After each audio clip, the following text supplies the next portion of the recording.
What is going on, guys? DBG here. In this video I'm going to be doing a top 5 players you can pick up in NBA 2K18 MYTEAM for under 10k MT. This is a video that, to be honest, I wasn't that fussed about making. It's just that 2K have released a grand total of 3. Yes, 3 playoff cards since the 26th of April, and it is now the 7th of May. Which is actually, it's crazy. So, like, there's nothing for me to make content on, and this is a video that I said I was going to make anyway, so I might as well make it now. So anyway, now let's get on to the top 5 players.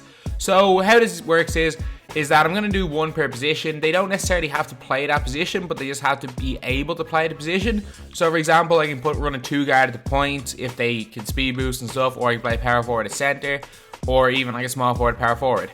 And I think almost all of these players are actually out of position. But anyway, now let's get on to the list. At the point guard position is a card that you come up against nearly every game in my team this year, and there's a reason for it. It's a 2 guard, and it is John Starks. So John Starks was 6.5k MT. John Starks is 92 overall, 99 defense, 97 offensive overall, comes with 5 Hall of Fame badges, defense stopper, posterizer, catch and shoot, limitless range, and deep range Jedi, as well as 14 gold badges as well. This guy has 5 Hall of Fame, 14 gold for like 6k, which is incredible. He's got a 94 driving layup, which is good. He's got an open shot mid of 94, which is good. 95 open shot 3 is nice. The problem is that he can't green shots. Like, his release isn't that difficult to miss time. It's just nearly impossible to green, which is just kind of weird. But he has got an 88 free throw, 89 ball control, so he can speed boost very comfortably. He's got good passing stats. He's also got 97 lateral quickness, 96 on-ball defense, IQ, 95 steals. So he's one of the best defensive cards in the game.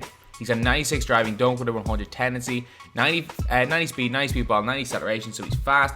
And this card is really nice for this cheap. So John Starks' hot zone's pretty much everywhere outside the 3-point line. Unfortunately, his release, and just as I was about to say his release impossible to green, I go and green 2 in a row.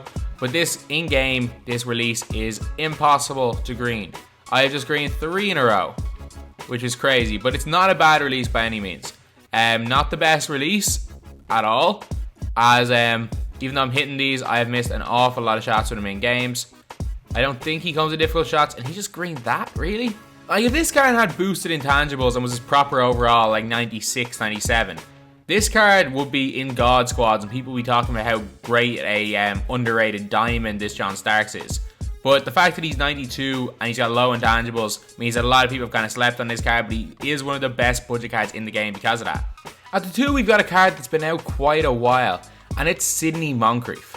So right now, Sidney Moncrief, you can get him for 10k exactly. 99 defensive overall. He's a 96 offensive overall as well. He's got 4 Hall of Fame badges, chase down artist, pickpocket, pick dodger, and defensive stopper, as well as 14 gold badges.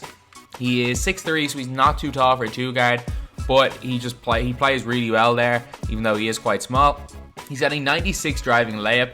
He's an 87 post fadeaway, which is nice. He's got an open shot mid of 93 with a cash release, open shot 3 of 84.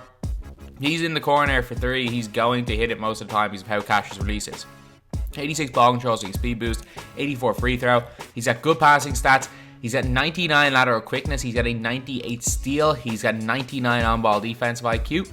He's also got 99 help and pick and roll defensive IQ, good low post defensive IQ, 96 driving dunk with a 95 tendency. He's got great speed, 95, great acceleration, 95, and good speed with ball of 86. This card is absolutely insane, this Sidney Moncrief. And he actually plays way better than his stats in game, which is crazy because his stats are really nice. And he's actually an offensive beast as well as being a lockdown defender in this game. Sidney Moncrief has hot zones everywhere inside the 3-point line. His release is money.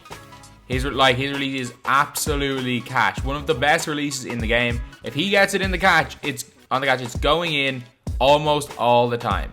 He's the only person I've ever greened 3 shots in a row with in a game.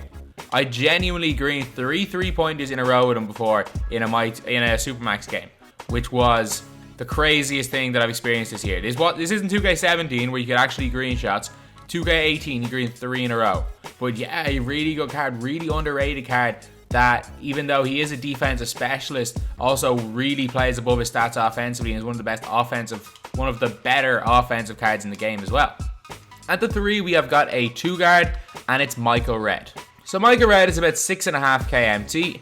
He's a 94 overall amethyst and 6.5 KMT, 90 defense, 97 offense. But overall, he's 6'6", so he's not too small for a 2-guard.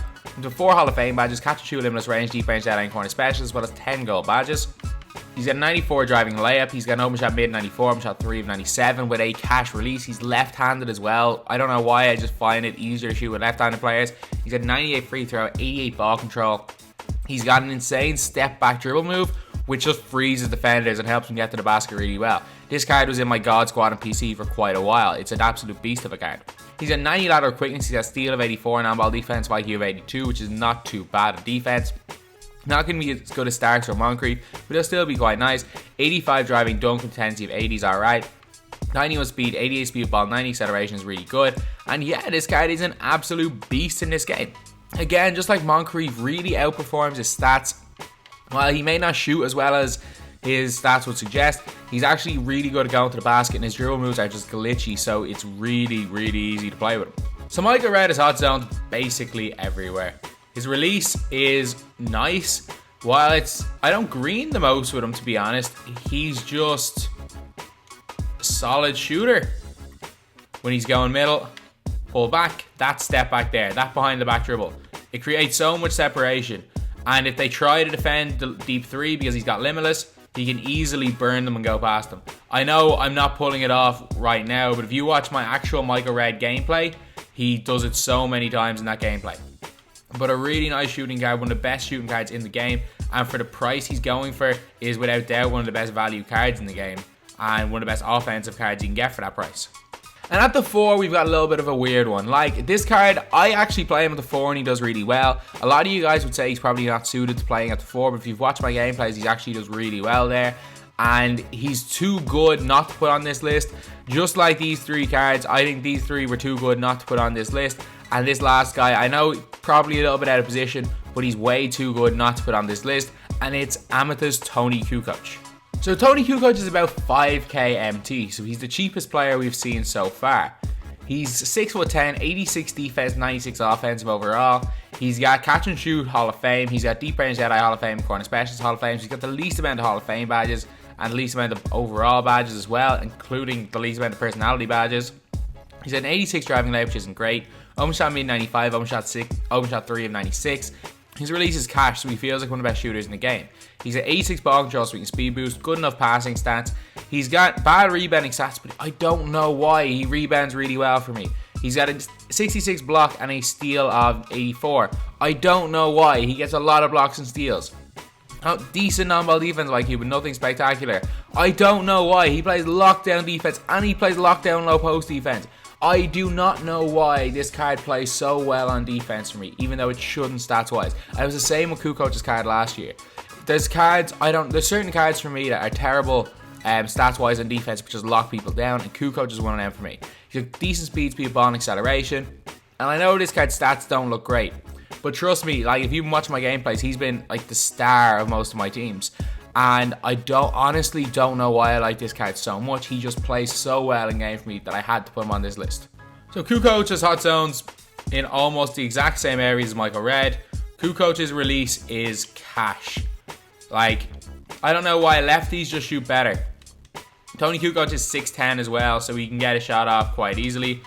He actually dunks alright. Fairly basic dunk animations again, but he's 6'10", so it helps. He can speed boost as well, so he can actually run as your primary ball handler. So, like he's fast. I think he's almost as fast as like Silver Simmons. He can shoot. He's 6'10", so he's basically like an underrated demigod that nobody seems to know about. Like I've yet to come up against this card in Supermax, and he is just cash. Like one of the best shooting cards in the game. His release is one of the easiest to time. It's not too fast, not too slow. And he can do pretty much everything in game. Pull from mid, pull from 3, he can go to the basket. This card offensively is a jack of all trades. And surprisingly enough, plays defense way above his stats. I don't know why. Kukoc was like that last year as well. This year's Kukoc is equally as good on defense. And at the 5, surprisingly enough, I'm actually going to go with a power forward. And I'm going to go with one that can play at center. And even though he's probably been in these lists before, I'm putting in Kris Porzingis because he's still a beast. And what are the odds that all 5 of these players will be out of contracts? That's mad. So Kristaps Porzingis is around 4.5k MT, so he's not even over 5k. 85 defense, 93 offensive overall, 5 bronze badges, he's 7'3", and that's basically the reason why. He can shoot. He's got 97 open shot mid, 91 open shot 3. He's 7'3". He's also getting 95 block, speed of 76. He's got good rebounding stats as well of 87 and 90 with 91 box out.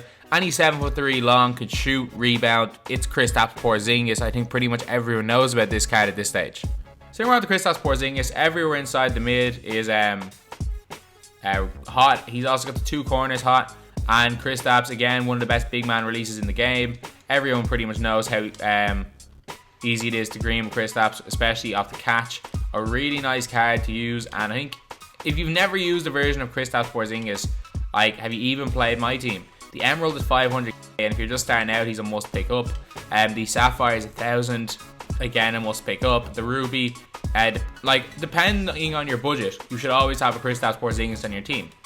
Whether that's Emerald, Sapphire, Ruby, or if you're on a bigger budget, to be honest, that Amethyst Kristaps Porzingis, apart from maybe Diamond Anthony Davis, is probably the best power forward in the game. Kristaps Porzingis in general is a beast of a card, and every version of Porzingis is great. So before this video ends, I'm just going to go over a few honorable mentions. Karl Malone's a really nice card, but even though he's better at the power forward position, I prefer Toni Kukoc. Luol Deng, again, a really good defensive card, but offensively quite limited. Jimmy Butler, just a slightly better Luol Deng, to be completely honest. Larry Johnson, a little bit undersized, again, probably better at the power forward position than Kukoc, but not as good at an overall card as Kukoc. Joakim Noah can't shoot, but a great defensive card and rebounder. Steve Smith literally just shoots, that's it. And doesn't have Limitless, so we don't have him over any of our shooters. John Collins should have probably been in my top 5 under 5k list the last time, and definitely should have been in my best Cheap Ruby squad, but unfortunately just about doesn't make the cut. And DeMar DeRozan, again, a little bit dated of a card, but still an absolute beast. So anyway, that's the video. In my opinion, these are the top 5 cards you can pick up for less than 10k MT in NBA 2K18 My Team, and I'm fairly confident if you go out with this 5 I have here, and you're good enough at the game, if you guys know these guys' releases, you have a shot at beating any team you come up against. So anyway, that's the video. Thank you guys for watching. Please like, comment, and subscribe.